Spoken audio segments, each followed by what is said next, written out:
ဘာတွေဖြစ်နေတာလဲဆိုတော့အရန်အေးနေတာပြီးတော့ဒီမှာမိချောင်းလိုက်ပြီးတော့မိချောင်းလိုက်ပြီးမန်ဖီနေတာနောက်ပြီးတော့ချင်းသေးကလည်းလိုက်ပြီးတော့စားနေတာပြီးတော့ဒီကြားထဲမှာတော့လာညက်နေတာပေါ့မှန်ချက်ကွဲနေတာဒါလွယ်လေးပဲရော့မှန်ချက်ကွဲလူကိုမှန်ပေးလိုက်ဒါပဲယေးကောင်မလေးပျော်သွားပြီလေနော်ဒါကတော့ဒုနဲ့ဒါဆက်လုပ်တဲ့ဟာဆိုတော့ဒီကလေးမလေးကိုပေးရမှာဟုတ်လားချင်းသေးကိုတော့ဟုတ်ပါတယ်ဒီကလေးမလေးရော့ဒါပဲကလေးမလေးကြည်ုံ fighter ပုံစံနဲ့နော်ကြည်တာတော့မှနည်းနည်း fighter လို့ဒါကတော့ကားပိတ်ပေါက်လို့ချင်းသေးလိုက်ကြိုက်တာဒီတော့ကြောင့်ကားပိတ်ကောင်းသွားရင်ပြဿနာမရှိတော့အဲ့တော့ညီမငယ်လေးရောပါညီမငယ်လေးတို့ကားပဲဒါပဲနော်စနတော့ဒီမိချောင်းကြီးอ่ะဗောနော်အသားစားရခြင်းလို့လိုက်နေရပဲနေမှာပေါ့ဒီတော့ကြောင့်မလို့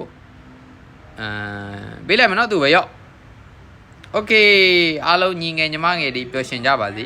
အားလုံးကျေးဇူးအများကြီးတင်ပါတယ်ကျမ်းမာပျော်ရွှင်ပါစေညာ